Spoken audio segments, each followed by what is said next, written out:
And the drivers are ready out on the circuit as we get ready to go for a 28-lapper at the Red Bull Ring in Austria. Who will be claiming the checkered flag and those all-important points as we have our first look at the grid. Starting on pole position, it is Mohamed Badima in the Ferrari 458. Porsche represented by Benjamin Hengste from Hungary on the front row of the grid. Daniel Fenton heads row 2 with Mercedes-AMG and Kylian Drumont in the Subaru BRZ alongside row 3 Thomas Laboutelle in the BMW M6, and then next up it is Paul Ura in the Mazda RX Vision Gran Turismo concept. And then it's Jose Serrano 7th on the grid ahead of Brenda Roush in the Chevrolet Corvette C7. Nico Romero heads Genesis's charge. He lines up 9th position with Daniel Penco, the Spaniard, alongside him. Next up, it is Mateo Estevez in 11th place. And 12th and last on the grid will be Coque Lopez in the Lexus. Won last time out a few weeks ago, just to remind you. Now, as you can see, the weather conditions far from ideal. It is sopping wet out there. No choice for these drivers here, Jimmy, to start on the wet compound of tyre. No, you have to do that, otherwise you just be completely gripless for the first couple of laps or so. But Badima out front in that Ferrari, feeling fast, obviously, as he said a bit earlier on. So if you're him, really, ideally, you want to just eyes forward and try and build as big a gap as you can whilst the car is feeling good. Of course, tyre wear on as well here, so easy to burn these wet tyres if it gets into difficult conditions. But I think it's going to be a fun race, this one, Tom. Yeah, we'll see what happens, because of course it can dry out. There is that possibility with the dynamic weather. Will someone go on to the intermediate tyres? Will they make a gamble and go straight onto the dry compound tyres? We'll wait and see what is going to happen over the course of this 28-lap race. But round 2 of the 2024 Gran Turismo World Series is about to begin. We're ready to go racing here in Prague as Mohamed Badima and Ferrari will lead the field across the line. And we are underway then here at the Red Bull Ring as we head up towards the first corner. Badima, Hengste, then Fenton, Drumont, Laboutelle. Don't expect any rash moves in towards turn 1, out of turn 1, into turn 2, and then the heavy braking zone of turn 3 is where we should see drivers getting themselves in position for the first overtakes. You saw Fenton there running a little bit wide on the exit of turn 1. That's left him under attack already from Kylian Drumont in the Subaru as we head up the rise in towards turn 3. Badima's got the lead. Second place there for Hengste, looks pretty sure, but what about what's happening further behind? Drumont right on the back of Fenton. Don't think he was able to launch a move, but you got Laboutelle and Ura in position there side by side. 5th place for Laboutelle as he drags alongside and then past the Mazda and up through into 5th place. Iran Darusha in the background in the Chevrolet going around the outside, perhaps, of Paul Ura and Mazda who's looking to the inside of Laboutelle. Cars getting very close, contact there between Hengste and Badima at the head of the field. Estevez there having an awful time, I think, spinning down at the T4 there at the back of the pack, so bad to worse for him. But meanwhile, the mid-pack is everyone for themselves. Contact again, I think this time between Darouche and Drumont. These guys are fighting for their lives whilst racing each other out there. Horrible conditions to drive in these, but this really shows the talent of these drivers and it shows the strengths and weaknesses of the cars too, as Drumont just struggles to get on the throttle there out there in the Subaru. Fenton hangs on in 3rd for now. Look at this, you can throw a blanket over these drivers, they're so close to one another from 3rd place back. Badima, meanwhile, has pulled out a 1.3 second advantage over Hengste on this first lap. Then the cork in the bottle is Daniel Fenton at the moment, the Mercedes driver who we ride on board with, and we're not even at the end of the first lap. Out of the final corner we go then. Is anybody going to think about a lunge in towards turn 1? You'll be brave if you think about doing that, because it could leave you under threat in towards turn 3. Drumont, though, decides that discretion is the better part of valour, looks for a half move up the inside, but eventually ducks back into the wheel tracks of the Mercedes. He's trying to line it up on the exit of turn 1 and into that braking zone of turn 3. Yeah, that AMG is just a roadblock right now. No one can find a way around. On board now with Paul Ura in that Mazda. Of course, highlighted by that rotary engine. Look in the mirror there in the bottom right-hand corner. You can just about see that BMW pushing along. Paul Ura, Laboutelle on the outside. They all try and break off line. Just about managing to keep out of each other's way. Darouche there, getting by Drumont. So Darouche up into 4th place. Now Ura's following through as well. That Subaru really struggling on the straights here. Unfortunately, this is not a circuit. You want to have a car that's slow in a straight line. Yes, left him under attack here from Laboutelle. Oh, moves under braking there to Drumont and leaves no room for his countryman. Laboutelle's going to try and rough it around the outside. I don't think he had much choice in the matter, but he's turned it into an opportunity. He's got ahead of Drumont and he's almost side by side with Ura. Just has to back out of it again on the exit of that corner and duck back into the wheel tracks, but that was very close and aggressive racing. Ura's a little bit wide. That's left the door open for Drumont to go through into 6th place or 5th place possibly, but no, not for now. Drumont just sits there in 6th position, but all the while they're squabbling, look at what's happening in front. Badima, Hengste, all clearing off into the distance. They're nowhere to be seen. It's hard to overstate how difficult this is. Just driving around in these conditions at this speed is impressive in itself. Whilst trying to race each other, this is where these guys earn their reputation. So the Boutelet now, we're focusing on him in the BMW P7 in the pack, and there's Dumont as well. A bit slow off the exit is Paul Ura. Dumont's now putting alongside Will. He has the next to get by the Boutelet. He's going to push his fellow countryman through there, up into P5 and P6. Go BMW and Subaru. Up the inside goes Thomas the Boutelet. No, he thinks better of it for now. Still holding the place, but no, Paul Ura hanging on the outside somehow in that Mazda. Has to back out of it finally, but that was great to working together there by the Boutelet and Dumont, but maybe the stewards will have a look at that. It's allowed Serrano an opportunity to go through up into 7th place there, so Ura has just lost out a little bit whilst they were going side by side into that braking zone of turn 3. I tell you what, I wince every time we go into there because it just takes one locked brake, and these drivers don't run ABS, so one snatch brake and you're going straight off to the scene of the crash. I'm waiting for that one guy to just come flying across the inside of the picture there, out of control, wiping somebody out. Hopefully it won't happen, but of course it can happen. So still here on to lap 3 there. Badima and Hensei, they're really not separated by much. Very, very quick in these wet conditions are the Ferrari and Hensei. 3.5 seconds back is Fenton. So these guys seemingly the ones to beat in the moment. Lap times in the high 138s for the two leaders. We expect the crossover time, by the way, to go on to intermediate tyres about 137 there and thereabouts. You can see Badima with that big old slide in that Ferrari 458 as he came through the right-hander. But that's the crossover time. Rain is still coming down as it stands for now, so just keep an eye on the weather conditions. If it starts to dry out, when the times get down into the 1:37s, that's when we should see drivers thinking about boxing for inters. Yeah, I'd love to take a look at the weather radar, of course, a feature in Gran Turismo 7 to see sort of what's coming and what's happening there. But wipers still on for now. Rain is still falling for now, so we'll keep an eye on that and see if things get any better. But we have to T1 again. Badima stretching his legs a little bit. The gap now up to 1.2 seconds, but it seems a little bit weak through T1. That's where Hensei comes back at him. There's a replay. Here's what happened here between Jose Serrano and Labuta. They go down towards T4. Heavy on the brakes. Contact there. Oh, and off goes Serrano. He spins. Oh, what a shame there for Jose Serrano after such a strong showing at the Montreal round. Yeah, a bit of a hand-fisted attempt there for the Spaniard, I'm afraid to say, as he went into the braking zone of turn 4. Labutelet, we ride on board with him and Dumont, all out of shape there, and then contact spins round Dumont. Oh, Killian, what on earth is going on with your 2024 season? He made a mistake in the Nations Cup, if you remember, back in Montreal, and it goes from bad to worse for him. He must have walked under a stepladder or, I don't know, something along the lines of that, you know, seen a black cat or something today, because it's just not working out at all. I'd love to see a replay of that, because I think Labuta was quite heavily involved in that incident there, but we'll comment on that when we see more.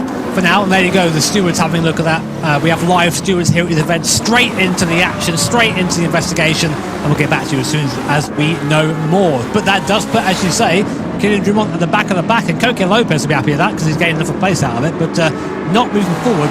Someone who is moving forward is Estevez for Honda, up to P7 right now after starting from the back of the grid. So great racing so far from Estevez. Can he continue? We have a look at the weather radar in our commentary box, and there's a little bit of a break in the weather we can see coming along the way in a few moments' time. So if that does start to ease off ever so slightly, we'll keep an eye on things and see what happens. There is Nico Romero driving for Genesis. As I mentioned earlier on, Genesis podium for them in the World Finals at the back end of 2023 in Barcelona. Can they repeat that feat over the course of this year? Just to remind you, as we now see the weather radar, you can see there heavy rain at the moment, but it is going to start to break a little bit later on in this one. So if that does happen, or when that does happen I should say, then we'll see drivers changing their strategy and thinking on the fly. I love that we have that in the game. In real life, the weather radar is something you just don't like looking at, especially if you're at the Nürburgring. Anyway, here is a replay of what happened between Dumont and Labutelet. So we're coming down to T4 there. A bit of contact on the way in. Is there something? No, he loses it on its own. No, he doesn't. He almost does. Yeah, and the contact there with Labutelet just spins him around, but you can see all the way in. Really struggling with the rear of that Subaru, sorry. So I think that maybe that car just not quite the right car to be in these conditions, but still he'll do well to come back from this, Dumont, but back of the field for now. Unfortunate there for Killian as he sits down at the back of the field in 12th position for now. There is Engsei. Tell you what, he's keeping Badima honest, actually, isn't he, over the course of this first few laps in both of their first races in the Gran Turismo World Series. They're driving like they've been here for a fair amount of time. You can see 4.2 seconds there and thereabouts over some parts of this lap that they've put into Daniel Fenton, who sits in third place. You can see Lebusle getting a 3-second penalty for that collision with Kylian Drumont. Well, we wondered the stewards might have a look at it, and they have, and they've decided to hit Lebusle with a 3-second penalty, which is going to drop him down to about 10th place there and thereabouts once he served it. I mean, yeah, it was fair. He spun Drumont, ended his race pretty much. So, yeah, penalty there I think is fair in that situation. So, meanwhile, in the mid-back, Paul Euro will be the first person to gain from Lebusle's penalty. You can see that 3 seconds above the top of his car there. As he comes to the penalty zone, he'll be forced to brake for 3 seconds. So you lose a lot more than that in reality. And then, of course, the time getting back up to speed again is massive, especially given around here a lot of high-speed acceleration zones. But on board with Paul Euro, looking a little bit flustered, I think, at the moment. Not looking like he's very comfy. That Mazda proving difficult in these conditions so far. Almost collects the back of Lebusle there and picks up his own penalty. But we've seen a lot of drivers doing that, just sort of being off the corner, trying to avoid too much rotation, trying to get it all in one hit and accelerate in one straight line instead of accelerating with a bit of lock-on, because that's an easier way of just getting traction that way. Just brought Estevez a little bit closer in that Honda there as well. That Honda's not been particularly fast actually so far this week, especially in these wet conditions. You can see Estevez struggling with the traction as he comes out of turn 4. Estevez's lap times, Tom, if you look at it, he's matching the leader pretty much at the moment, so he's really quick as Estevez, so keep an eye on him. Well, we did say he'll come back through the field, didn't we? And here he comes now in that Honda, in P7. And I'd say the rear engine cars, the mid engine cars, having a bit of a better time at the moment than the front engine cars. Yeah, a snap of oversteer there for Euro as you saw him just coming through that right hander. His Lebusle serving his penalty, moves off of the racing line. Such closing speed they have as Lebusle when's he going to emerge? About 7th place, a little bit higher up the order than I thought. Penko and Romero also under investigation for a collision as well. They're in 8th and 9th place, Romero and Penko respectively at the moment. Out of the final turn we go and across the timeline, so it's all pretty quiet on the western front as it stands for now, but it's going to bubble up a little bit later. Where are we at in terms of lap times? We're still in the low 138s at the moment, so we're not close enough for a changeover. The rain is still falling down, but at a lighter intensity than it was. Let's have a look and see if we can work out what happened here with Romero and Penko into turn 4, downhill on the braking, Penko on the inside, bit of contact there with Romero. I don't think that cost them too much, really. That's all right, it's racing that one. It's right. I say that, and the stewards are going to say it isn't that. Well, no further action. There you go. Finally, I've got one right after all this time. It's taken 8 years, how long it's been. Oh, Lopez there, forgetting that it's the pedal on the left that slows you down. Well, you've got a clutch, I guess, but slows you down too. And back down to 12th place. He goes behind Kylian Drumont. Coque Lopez is struggling big time in that Lexus. Yeah, I wonder if he's going to try and launch an attack immediately on Kylian Drumont and get himself ahead. Down into the braking zone we go, closes right up on the back of the Subaru, and it's just not working out at all here for Coque Lopez. He doesn't look comfortable. Look at the way he's driving, look at his driving position as well. He looks tense in his shoulders, doesn't he? You can see him fighting the car, scrabbling for grip and trying to find performance that just doesn't seem to be there for the Spaniards. Yeah, it's important in wet conditions to sort of let the car move a little bit. If you're trying to put in these really big aggressive inputs, that's when the car has the biggest issue. It looks like he's sliding through this midsection here, so we have to hope for Coque's sake anyway, the weather does lighten up a little bit again. Our weather radar suggesting that the rain's still coming down pretty decently at the moment, so we're a long way left in this race. Lap 8 of 28 as Badima comes across to start lap 8, and here is a replay there of Coque Lopez, so this is going to be quite scary on board if you're Coque Lopez.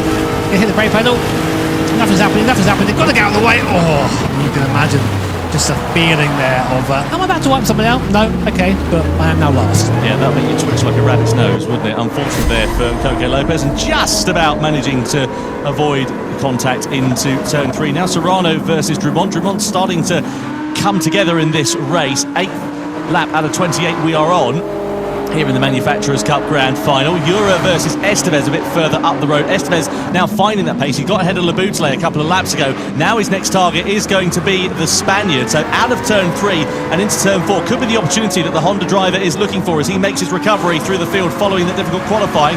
Side by side we run. Estevez is going to be on the outside into the downhill braking zone. There's a bit of hip and shoulder and a bit of contact. That's going to run Estevez a little bit wide, but can he find traction on the exit of the corner to get ahead of Euro? Side by side they go through into the next left-hander. Estevez is going to have track position here if he can just firm it on the inside, but has he got the grip there to get ahead of Jura? No, Jura sweeps around the outside and holds on to 5th place. What an impressive drive so far by Estevez. This guy started in P11 and is up to P6 and challenging Paul Jura in P5. I think he's got the pace to get by, but Paul Jura, very experienced in Gran Turismo 7, just putting the car in the right places right now, but the pace isn't there for him. It's just a matter of time, I think. Tremont just losing a position there to Jose Serrano for 10th position as well. On board we ride here with Thomas Laboutelet. Pole position for BMW back in Amsterdam. That'll seem like ever such a long time ago, no? There was a bit of contact, isn't there, going through that final corner. Estevez now under a bit of pressure. Meanwhile, Laboutelet versus Estevez as we come across the timing line to begin lap 9. Laboutelet with the inside line with track position, with the grip under braking, but does he want to get ahead of Estevez, or does he want to leave himself open to the opportunity into turn 3? Estevez run to the curb on the outside. Laboutelet's going to try and pick up his slipstream here on the exit of turn 1 and then run it for a move surely on the inside into turn 3. The Frenchman closes up onto the back of the Argentine then. Estevez defends track position on the inside and just holds on to 6th place for now. So nice, clean, fair racing in the mid-pack here. So the rain's getting a little bit lighter, but we've still got a heavy rain zone coming in there from the south, and the wind is blowing a north direction, so it's bringing that rain cell across. So it's not quite done in terms of rain, but already though some of these guys searching for the water, it seems, and these wet tyres, they've been on since the start of the race. They're going to start to wear somewhat. But if you're Estevez right now, you're in a bit of a tricky situation because you're trying to overtake Paul Jura. But if you do that, you put yourself back into the clutches of the car behind Laboutelet. And we've seen him, he's elbows out all the way as Laboutelet in this race. So definitely one to watch out for. But Estevez needs to try and focus and try and put a car between him and that BMW behind. Got to be careful as well. You don't want to squabble too much because look who's going to clear off into the distance. Paul Jura doesn't need a second invitation to build a bit more of a gap over those two drivers, and Estevez there wide on the exit. That could leave him under threat from Laboutelet. Maybe not into these last couple of corners, but perhaps across the timeline and into turn 1 again. I was going to say, speaking of clearing off into the distance, the leaders now are 5 seconds ahead of the rest as Laboutelet dives up the inside of the last corner. Not usually a place to see an overtake there. Up into 6th place goes Laboutelet. So that was a nice move there, but these guys have been sort of bashing and crashing into each other a little bit, so we'll see if the stewards have got anything to say about any of the racing. To me, it's all fair racing right now. Great move by Laboutelet, but now the question is, can he make up the time to Paul Jura in front? The gap now about 1.8 seconds, just about out of the slipstream range. It's going to be all power from that BMW, which we know has got plenty of as it bears down on the Mazda in front. But yeah, Padima and Hensei first and second, 6.5 seconds ahead of Fenton for Mercedes in third. So it's looking good for Ferrari and Porsche right now. Well, hugely impressive as well for Hensei to just stick it onto the coattails of Padima, not launching any moves, not getting himself into any trouble, just keeping himself there ready to try and pounce. Let's have a look here. Estevez, he just ran a little bit deep, didn't he? And then Laboutelet said, thanks very much. There's a tiny bit of contact out of that penultimate corner into the final turn. Laboutelet up the inside and through into 6th position. Didn't need a second invitation there. His next target will be trying to close up onto the back of Paul Jura for 5th position. Meanwhile, back at the front, you've got Padima and Hensei still close to one another. This has been the story of the race. It is a little bit closer than it was last time around, so I wonder if Hensei wants to just try and lead the race at this point, maybe. Might be the mistake for Padima as well. Of course, that gap is now down to only a tenth per second, and that turn, Hensei makes the mistake, gets onto the silly part of the circuit, recovers it well. But that would have been a nerve-wracking moment there for Benjamin Hensei and Team Porsche. The gap back up now to 6 tenths per second, much to the delight, I'm sure, of Mohamed Padima in front in that Ferrari. But we're seeing the pace. We're seeing the pace come through now for Hensei and Team Porsche. That's going to be a wake-up call, I think, for Mohamed in front. He's going to think, okay, cool, right. This guy is quick behind me now. I need to focus. I can't be making silly mistakes and letting that gap come down again. I tell you what, I can't remember the last time we saw a driver, though, come into the Gran Turismo World Series and just perform as well as Mohamed Padima has done, and also for Benjamin Hensei as well, actually, for that matter. These two have just been parachuted into this season, and it's like they've been here for years. Yeah, they've done amazing so far, but the race is far from over.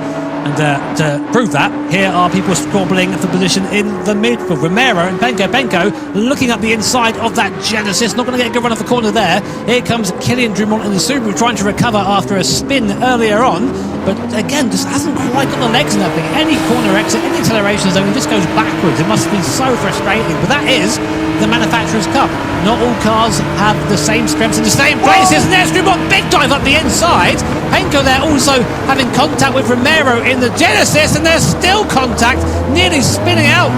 Penko is Drummond. They all seem to somehow get out of the corner, but that was a bit of a mess down there. That's the thing, is when these cars are driving on the limit, as they are in these conditions, you could push them round with your little finger, basically. They are just on the ragged edge of adhesion. You can see Penko has now lost out here to Jose Serrano, who's having something of an anonymous race, it must be said, in that Toyota. Let's have a look at the lap times. Where are we at in terms of that, the weather? It's still in the sort of mid-138s, nothing really to write home about, certainly not change over to intermediates time for the drivers, despite the fact the rain has definitely decreased in intensity. So we'll keep an eye on that over the next few laps or so and see how this circuit develops, whether the pace does start to pick up. There'll be a couple of drivers out there really, I think, hoping for that penalty, and the Boutelet giving another 1 second penalty. Do you reckon that was for that little bump into the last corner? Because that would have unsettled Estevez, and basically you refer to it as a bump and run, which if you're driving a stock car is great. Here, not so much. So that may be for that. We'll come back to you when we can confirm that entirely. But another penalty for the Boutelet. He's costing himself here a good result. Yeah, he's been in the water a little bit over the course of this race, hasn't he? Let's be completely fair. We're still not quite at the halfway stage of this first race. There's plenty of action left to come. You can see Nico Romero there, just up ahead of Kylian Drummond. 8th, 9th, 10th then for Romero, Drummond and Serrano as it stands for now. The Boutelet, though, with that 1 second penalty, that's going to drop him close to the likes of Estevez and Romero, so they may fall into the distance of that, because it's not only the 1 second that you lose from the penalty, it's also the fact that you've got to get yourself back up to the same racing speed as the rest of the drivers. You can see he's right on the back, though, of Paul Ura as we head through this middle sector of the lap. Ura doesn't want Le Boutelet to try and get himself involved in the action, because that's going to cost him time. You can see there, cue the Jaws music, Estevez, Romero and Drummond all not far away from this. I'll be his own there, signing autographs casually, but here we go then. Penalty being applied to Le Boutelet in that BMW right now. Can Estevez make the most of it? It's going to have the overspeed a lot quicker, right onto the back of that BMW, but not quite close enough to make the move at that point. And I tell you what, Estevez will be ruined that. He really wants to get by Le Boutelet. He had that pace, but actually saying that, since Le Boutelet got past, he did manage to open up a little bit of a gap. So maybe the charge starting to wane a little bit there for Estevez in the Honda. So across the timeline we go. Badima, Engse and Fenton still your top three as it stands for now. Nose-to-tail racing here, though, in this mid-pack of this one. Keen to see what is going to happen here. You can see Drummond now on the recovery with Nico Romero just up at the sharp end of the field. You can see them also on the left-hand side of your screen. Drummond up at the top, Romero down at the bottom. Reverse of those in positions on the track at the moment as we go through the left-hander kick. This is turn 2 technically, and then this braking zone just after. This is into turn 3, and we've seen a few drivers making a bit of a meal of it has to be said. You can see Romero there really slow actually on the apex of the corner, allows Drummond to close right up onto the back of him. Interesting strategy there for Drummond, taking a higher gear and just nailing it out of the corner and hoping for the best. Maybe better than trying to play with the throttle and having that wheel spin moment that we've seen so many times from these guys coming out of slow corners. As we come through again now down to T4, and still rain coming down for these guys at the moment, so still having to deal with this, still having to deal with the conditions there, as Padima has actually just about spread the gap a little bit to Hensei up in the lead. You can see there are live audience there enjoying the racing as of now. Manufacturers Cup now, Nations Cup a little bit later on today, so lots of racing for you Gran Turismo fans at home watching.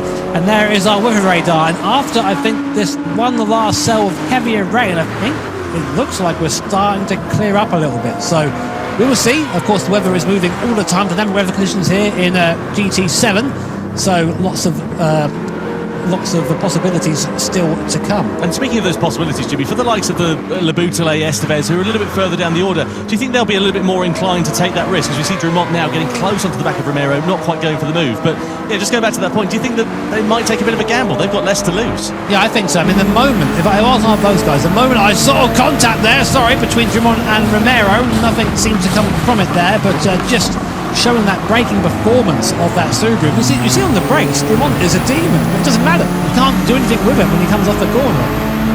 But to finish my thought there, yeah, if you're one of these guys who may be trying to think, can I improve my race? The moment I saw my lap time coming down, I would come into straight away, maybe even one lap before, just try and cool it before everyone else does. Do a Jensen Button. Do you remember what he did in Australia 2010? He came off the intermediate tyres straight onto the slicks, went off on the next corner, and then managed to get enough heat to get those tyres working. That's a problem for later for these drivers to worry about. We are now at the halfway stage, though, of this race. Into turn 4 we go. Romero still in front of Drummond, as Serrano there in the back got a bit of a slip and a slide on as well. Now, we've been singing the praises of G.T.W.S in this race, but also Ryan Darouche up 4 places from his starting position. The second best of the front engine runners to Fenton, who is, I think, just sort of found his pace now, found his groove, and is actually starting to go back towards Hensey in front ever so slowly. It actually looks like the charge of Ben Hensey in the Porsche is starting to slow down a bit as Drummond goes up the inside of Romero at the S's there. They're now side by side coming up to this last couple of corners here. Drummond on the inside, Romero on the outside, but Romero able to drive straight back past him again. That must be so frustrating if you're Kylian Drummond. What a shame there for Drummond. He's doing nothing wrong at this moment. And look at the exit he's got out of the corner, pulls alongside Romero and easily gets ahead. But is that going to leave him vulnerable into the next heavy braking zone of turn 3? Side by side they go down the start-finish straight. Romero's going to go for the long sweeping line on the corner of turn 1 and try to use the traction on the exit. Gets a bit of a slip and a slide on Drummond, pushed to the sausage curb on the outside, and again side by side they go. Romero on the inside, Drummond's on the outside, and Romero in the Genesis with greater straight line speed just powers past the Subaru. Nothing Drummond is able to do. Into the braking zone of turn 3, he closes it up once again, gets very deep on the brakes, tries the switch back on the inside, gets himself ahead. That might leave him an opportunity for Serrano to come into play as well. That's what he needs. He needs that. He needs someone else in between him and Romero. Serrano dives up the inside in that Toyota, but Drummond, even still, that amazing exit, is still struggling to try and make the gap, heavy on the brakes. Now this is where Drummond's got to make the difference. He's got to be quick in this middle sector. If he can get free, I think we're going to see him pull up to the back of Labu today. He just needs to be on his own, and he's made it. Look at the difference in speed there as Serrano gathers it up from a slide mid-corner. 100 mile an hour plus slide. These things are scary, I can tell you that for sure. But going for his middle sector, Drummond just disappearing now from Samara Romero as he is finally unleashed. Romero was so wide out of turn 4, he was almost off into the car park at that point. He managed to get it back online and gather it all up, but it really could have cost him quite dearly indeed. He's now got to redo all of the hard work that he was trying to do on Serrano a few corners ago. In towards the penultimate turn we go. Lap time's now starting to creep into the 137s for the first time as well. Hensey and Fenton in the high 137s. The low 137s are where we're expecting that intermediate tyre crossover point to begin. So across the timing line we go.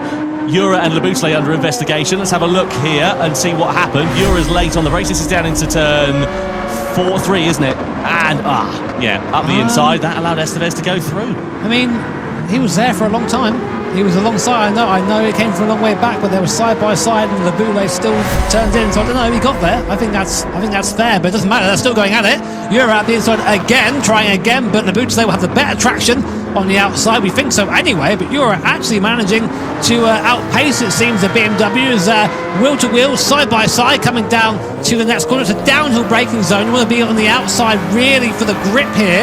And Laboulé there, just a bit more confident on the brakes, able to get the move back past again and up back into 6th place. I love that Ura's got the indicator on as if he's signalling that he's going to move over to the left-hand side of the circuit. Can he launch an attack here on Laboulé into the next corner? No, not quite. Just sits in the wheel tracks of the BMW for the time being. I think we're getting... Is that a dry line?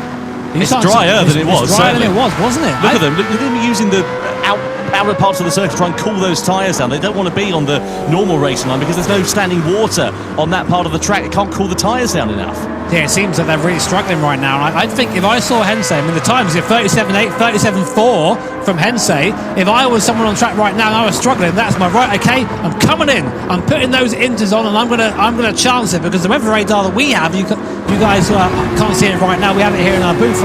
We can see that there's a bit more rain coming, but it's really, really starting to dry out enough that these cars are now starting to move that water off the circuit and create a drying line. So really, as we come into lap 17 of this 28-lap race, it's all going to unfold and start again. Who's going to make that first gamble? Who's going to go to that intermediate compound tyre first? And who's going to reap the benefits of that? So, who is going to roll the dice then? Let's see what happens. Surely at the end of this lap, some of the drivers that are a bit lower down, they've got to come in, they've got to take a gamble because it's their opportunity to try and use that pace advantage that they may have from switching onto the intermediate tyres. I don't think anyone's going to be quite as bold as to go onto the dry tyres, but if you look at the weather radar though here, Jimmy, there's not much rain on the horizon, not much on the forecast. Do you just chance it, stay out on the wet tyres for a little bit longer, then go onto the dry tyres at the first available opportunity and try and miss a pit stop? Because what you're going to lose, what, 10, 12, 14 seconds maybe from a pit stop? Yeah, I think so, but I mean, you have to, surely. I mean, the difference in tyre and speed between the two tyres is pretty significant, so you really have to think about that. And yeah, again, looking at the timings, I mean, the worst person to be right now is Mohamed Badima, because you're out front, you're the one basically giving the info to everybody else. And this is where it gets really difficult. But if I was Coque Lopez, I'd be like, you know what? I'm coming in right now. Why the hell not? I'm 26 seconds off the lead. Make a gamble. Yeah, well, he's got nothing to lose, hasn't he, Coque Lopez? And I tell you what, the gap for the race leader's come down a little bit. Yeah, let's see who has come into the pit lane at the end of this lap. We look at the boost lane. Mateo Estevez in the Honda has come in for another set of tyres. Now, which way is he going to blink? Is he going to go onto intermediate tyres? Surely that's got to be where the sensible money is for the Honda driver. Or does he just gamble and go straight for the dry tyres? I don't think he'll be able to get the heat into them. Let's see which way the Argentine goes. Yep, it is onto the intermediate tyres then. So nicely done for Mateo Estevez in the Honda. Exits out of pit lane, and he is the first driver in the now drying conditions with 9.5 laps remaining to change over onto the intermediate tyres. So now everyone is going to be watching Mateo Estevez and what his pace is like. You can see a little bit, of course, lap time and like when you're driving around here in these live events. So if Estevez now is starting to set purple lap times, purple sector times, thinking, right, okay, now is the time to come in, now is the time to switch to that compound of tyre. Someone else who might consider that, these guys, Dumont and Serrano, a bit further down the field than they would usually like to be, but we know these cars are strong in the dry conditions and the track is starting to go that way. More importantly, Badima, Hensei, who are coming round to the last sector now, will they see that Estevez is coming? Will they go for that gamble and go into that intermediate compound of tyres? The times now, we're starting to almost see 36s from the front, and we think the crossover is about a mid-37, so maybe it's time. Who knows? Let's see. They're coming around the last corner now. Badima comes in. 0.3 of a second separating those drivers. Badima does come in then off the wet tyres. He's going to surely go on to the intermediates. That releases Hensei into the lead. So Badima is the first driver to blink. He was the first driver to get there, of course, and he'll be feeling the conditions out. You can see the rain is still coming down, albeit in a lighter intensity. Surely it's got to be the intermediate tyre, and it is for Mohamed Badima then. So the Ferrari onto the intermediate tyres. He's the second driver to blink and go on to that quicker compound at this stage in the race. Dan's just fanning himself. He's feeling the pressure. He is. I mean, you say first driver to blink, the first driver at the head of the pack to go to those intermediates. So he comes out right behind Ryan Darouche. So this is going to be interesting for him. Will he have the pace to be able to drive by Darouche, or will he be held up here? So you want to try and put yourself into a gap when you make a strategy call like this, but right now he's behind Darouche. So coming out of this T3 here, this is a traction zone. Let's see the difference between the Ferrari and that Corvette, that Chevy Corvette in front. Looks like Badima's much faster on exit there, gaining a tenth of a second just on the exit. I think this is the right call. And you see Estevez and Penko coming in now also for that intermediate compound tyre. I think we'll see them all come in now, Tom. Yeah, this is the time when mistakes can be made, though. Cold tyres for Badima. He's got to spend a few corners getting them up to temperature, but he's doing a really good job. You can see a bit of an eyebrow switch there as we look at him in the bottom left-hand corner of your screen. Ryan Darouche in front, and surely Darouche is going to come into the pit lane at the end of this lap. Surely the rest of the field have to. They can't sit out there on these wet tyres, and they've got to change over to the inters. Is anybody going to take a gamble, though? Stay on the wets, maybe go for the dries a little bit later on when the track gets even faster. It's a gamble. It could pay off. It could, because you're then saving an entire pit stop. Pit stop's worth a lot of time around here, so we'll see.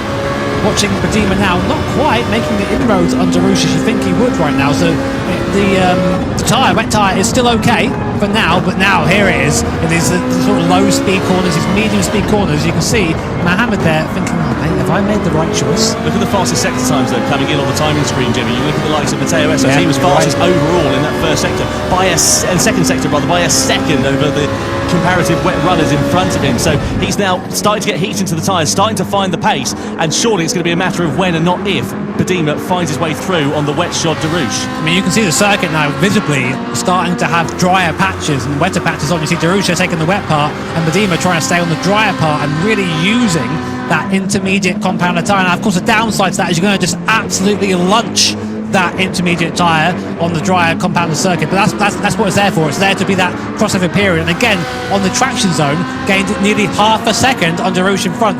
And now will Darouche fight this or not? Because if he's staying out, that says to me he's going to go right on, immediately onto the slicks. So Badima, as he goes, easy pass there for Badima, not quite though. The strength and the Corvette there, big speed. Go on, sorry, Tom. Look at the sunshine though in the distance. That's going to dry the track out even more because we're now starting to see the weather changing even more. Badima right on the back here of De Roos as we come through this left-hander. He's got more traction, he's got more grip, he's got the opportunity on the inside. De Roos tries to defend the position as he's rightful to do so. Can Badima firm it around the outside? It's risky going through there, but Badima's got track position. He's got third place for the time being. He's going to have more grip under braking into the penultimate corner, and the former race leader Mohamed Badima on the intermediate tyres is now up into third place. But now he needs to catch Hensey and Fenton, who have both chosen not to pit here. So, as you say, Tom, they might just be roughing it out on that wet tyre and hoping for the best. We'll take a look at lap times. I mean, this is not really going to be a representative, I think, of the pace for Badima at the moment. Still does a 34.7 whilst passing. Sorry, Tom. Yeah, you can say Ura and Romero also into the pit lane then. Where are they going to go, though? That's the question. They're going to go wets onto winters. They are. I wondered if someone might just take a bit of a gamble and just go onto the dry tyres, but they're playing it safe at this stage. He does. Oh, Romero goes soft. This could be a massive decision here. Nico Romero for Team Genesis decides to play a hand. He's going for those soft tyres. So let's see how he does. We'll watch his sector times eagerly and see how he gets on. But here he is out the pit lane now. Can he get up to speed, or is it going to be just a mess? So he's going to be going straight over to that drying line. We'll see how he does, because the guys who've taken the intermediate tyres already will have to stop again and go to those softs. This could be everything for Romero and Genesis. This is bold from Romero and for Genesis, but they've got nothing to lose. They weren't really featuring in the podium battle, and this could be an absolute masterstroke if the rain isn't going to come down. You can see the sunshine now bathing this circuit, and the dry line getting even more prominent. And of course, the likes of Badima, he might have to firm it out on the intermediate tyres and move over to the wet parts of the track, so it could go from being an advantage for a few laps into a disadvantage depending on what Romero does. But I tell you what, he is a brave man to go out there, take a gamble quite like this. We've got to keep a very close eye on the lap times. You can see though now a very prominent difference between the wets and the intermediates. Fenton and Badima 0.7 of a second quicker for the Ferrari compared to the Mercedes in second and third. I don't think it's enough though, Tom. I don't think it's enough at this stage. Romero, so let's look at his second sector, is comparable to those on the wet tyres. A little bit faster actually. The intermediate tyre, definitely the fastest tyre right now, but will it be De Roos as well, opting to come in for that soft? The Boutlet and Serrano and Coca Lopez in. Are they all going to go for that soft compounded tyre? Did Mohamed Badima blink a little bit too early? Well, we'll see what happens here as De Roos crawls his way out of the pit lane. He's going to have to be very careful off the racing line to not spin up those slick tyres and try and get some heat into them. Moves over to the drying line. That's going to leave him under attack here from Ura. So De Roos now behind the intermediate shod Esteves. Now this will be a real test because De Roos has had good pace. He's on the soft tyre. The two drivers sandwiching him at the moment, both on the intermediates. You'll expect Ura to be quicker. Look how much more grip he's got under braking, especially into turn 3. And out of this corner as De Roos tries to get those softs up to operating temperature. Ura here is on the inside. De Roos, I'm sure, is going to be a little bit defenceless at this stage, but he's not taking it lying down into the braking zone of turn 4. Has Ura got more grip under braking? He certainly has. He dives to the inside in the Mazda. De Roos has got no answer for him at the moment, but there's still a few laps left. There's still 5.5 laps for this to come the way of De Roos and Le Boutlet and the likes of Romero, Serrano and Lopez, all of whom have gone onto the dry tyres. Isn't this crazy? We have every compound tyre currently on the car. Hensey finally opting to pit in. He'll go surely to the soft tyre. There's no other option at this point for him. The track is still dry, nothing on the weather radar coming in. Fenton opting to stay out again. This is going to promote Badima back up into a soft there for Hensey. So this is going to be a crazy finish. We're going to have to check the gaps once we get them go through the sectors. But right now, Badima 1.7 off the lead. Hensey back out on that soft compound tyre. Where does he come out? Kylian Drummond, who's not pitted, is still in P4 at the moment, just behind this battle. And the gap is about 10 seconds between Fenton, the leading car, and Hensey, who's just come out of the pit on the softs. So 5 laps left of this race. This is going to be the longest 5 laps of Badima's life. He has got to drive so carefully to keep those intermediate tyres in the right operating window, depending on if those soft tyres that a lot of other drivers are on, the likes of Hensey, etc., are going to be able to try and close up. So I've checked the timings. Romero is the fastest man on circuit right now on those soft tyres. The soft tyre is a tyre to be on. Look at De Roos on the inside of Ura then.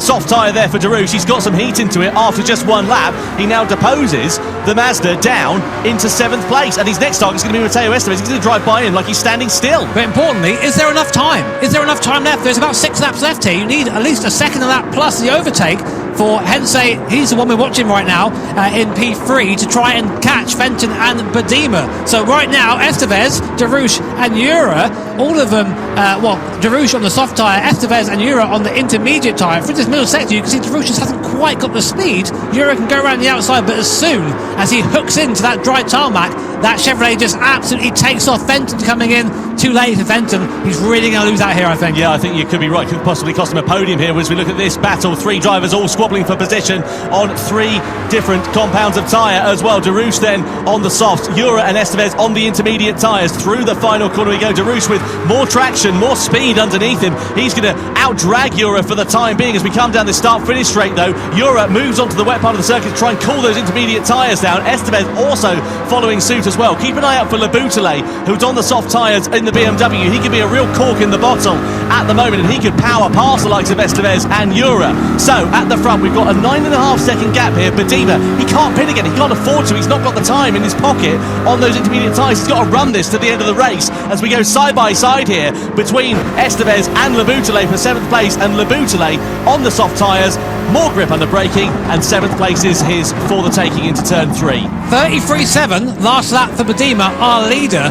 Laboutelet on the soft tyres in P7 does a 31.4. That's 2 seconds a lap faster. There is enough time for Hensei to catch Badima here with 5.5 laps there, 4.5 laps, left of this race in Prague. The grand final on board with Laboutelet on that soft tyre, trying to find his way around Paul Ura. Should be easily said and done. It goes round the outside, up he goes. Hensei's just gone 0.7 of a second faster in the middle sector than Badima on this 1 lap alone. That is an absolute meteoric amount of time for Hensei. Jimmy's rubbing his hands together with glee because this is setting up an absolute treat into the final stage of this one, but no tail action for 4th place. Could possibly be the final place on the podium because look at Drummond, he's on the wet tyres. They are not the compound to be on at the moment, and he's going to be a sitting duck compared to the soft shot Fenton, Laboutelet and Darush behind him, and Drummond is surely going to be losing out in a space of a few hundred metres as we head in towards the braking zone of turn 1. This is amazing racing. 3rd, 4th and 5th all vying for position, going into T1 onto lap 25. Fenton up the inside, maybe if Drummond. No, he's there, the only guy out there right now on the wet tyre, trying to make it work, trying something different, but he's not got the traction. Here comes Laboutelet, here comes Fenton, they're side by side, coming up now towards T2 and T3. Laboutelet almost pushing Drummond. We see that as Darush, a 5th place. Look at the speed of the Corvette. To the inside goes Darush. There's contact. Fenton's gone. Fenton's gone, he's straight off onto the outside of the track. Drummond with nothing going as well, no grip for him on the wet shod Subaru, and unfortunately for Daniel Fenton, he's put in a brilliant race in his debut event, and it all comes to nothing sadly for him. Meanwhile, at the sharp end, the gap up to nearly 10 seconds as we see Ura versus Drummond side by side. This will be easy for Ura because he'll have more grip under braking on the intermediate tyres, but Hensei made a mistake on that last lap. He was quickest overall in the 2nd sector, but the 3rd sector he must have made an error because he was about a second slower than Badima last time around, and that could be the catalyst which may cost him a chance of victory. But did you see Ray Darush there, Tom? He went from, I think, 6th or 7th to 3rd in 1 corner. Amazing run there. However, the stewards not so happy about that. I wouldn't be either if I was Fenton. Here's a replay. Look at Darush. He's in 6th place right now. Super close. Makes the most. Goes around the outside of the boot. Goes around the inside of Fenton. Breaks into the contact. Hits through. This is all messy. I think. You know what I think happened? I think that there was a bit of contact. I think Fenton braked on the wet part, on the 6. Looks like it. Well, you could argue that Darush hit the back of Drummond. Maybe that upset the balance of Hensei's car. Either way, well, the stewards have got more angles. Let's have another look at it later on and see if we can pick the bones out of it. Meanwhile, Darush versus Laboutelet then. 2 soft compound of tyres. This is the final battle for the final podium place, and of course all important World Series points over the course of this season as well. So this doesn't just mean a matter of pride, it means a matter of their championship position. Meanwhile, at the sharp end, I think Badima is going to have enough left in his pocket as it stands for now. 8 seconds the gap he has got over Hensei. If Hensei hadn't made that mistake a couple of laps ago, he could be in with a bit more of a shout, but at the time being, I don't know. We'll see, Tom. Fastest lap so far from Craig Lopez is a 30.5. Fastest lap from Badima is a 33.5. That's 3 seconds of that faster. There is still time for Hensei to get there. They're booted out the inside. Darush makes a mistake, gets onto the wet part of the circuit. The 6 cannot deal with the water, and he slides out there. And Laboutelet, after hitting pretty much everyone in this race so far, up to P3. Will he stay there? Stewards inquiry ongoing at the moment. But Hensei, that is the battle we need to keep an eye on. It's 6.6 seconds, the last lap there. There is Badima. right now you can't see Hensei. So right now he's saying, good, okay, I've got to just run my laps. He's got 2 laps at the line left here, putting over onto that wet part of the circuit to try and cool down his engines. Look at the time, Tom, 34.2. He's losing time. Those tyres are starting to fall apart. What is Hensei's time? 31.7, 3 seconds faster. It's still on. It's game on. You're absolutely right. The track is getting faster and faster over the course of this one. Badima, 5.6 seconds, the advantage he has over Hensei, but he's just going to be hemorrhaging time. You can see him there moving over, trying to keep those inters cool. But is it all going to be in vain? Look at that in the background. You can see Hensei in the Porsche. Could it be game on? And now Badima's struggling to slow the car down into turn 3. This is the pressure really getting to Mohamed Badima. Hensei there, meanwhile, he's on the opportune compound of tyre at the right moment in this race, but he has got 5.5 seconds of a gap to close up onto the back within a lap and a half. So we need to see a gap of 3 seconds or less realistically for Hensei to have a go on the last lap, but that's 3 seconds plus the overtake, which to be fair should be fairly easy, but there's only one dry line there. If you can defend that dry line, there's no way these soft tyres can deal with that water. The moment they go offline, as we saw with Ray and DeRouche just in the last lap, the car, you're just a passenger, but look how much faster the progression there from being a second lap slower on lap 24 to being 3 seconds a lap faster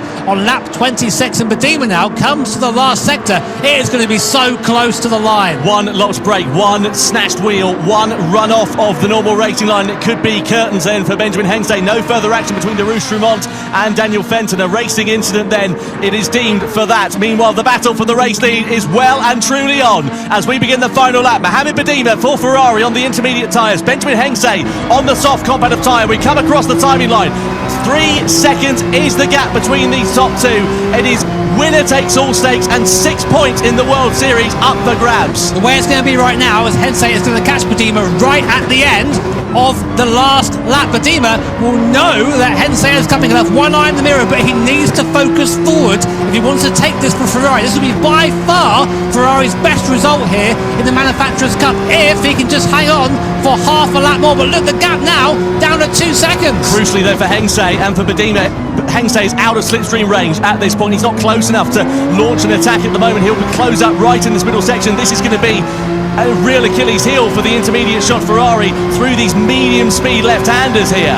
Yeah, this is where the Ferrari is going to struggle the most. This is where Hensei can close the gap. 1.5 seconds now is the gap between Ferrari and Porsche. Who will be victorious here in Prague? Only a few more corners left. Can Badima hang on? Lebouchelet and DeRouche under investigation. DeRouche is down to 9th place. There's clearly something's gone on between those two drivers. Badima driving. He's got a few corners remaining, but the gap is now under a second, and Hensei there can sniff the opportunity of victory. It's within his grasp. Badima moves over off the racing line. There's 2 corners now remaining. It's Ferrari versus Porsche. It's Badima versus Hensei. It's winner takes all stakes. Badima goes to defend the final corner. Hensei goes for the move on the outside. It's a drag to the line in the Manufacturers' Cup. Is it Badima and Ferrari? Is it Hensei and Porsche?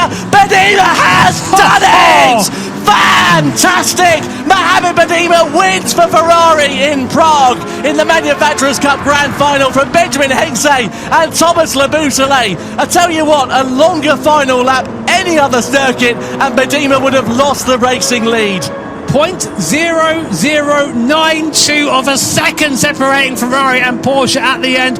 What a drive from Mohamed Badima. What a debut there, taking Ferrari to the top step of the podium for the first time ever in the Manufacturers' Cup. But what a drive also from Benjamin Hensei. Again, first time here at a World Series event, performing at that level, almost taking the win for Porsche. But more importantly, another second place for Team Porsche. Looking good for those guys in the standings. We'll get those to you very shortly.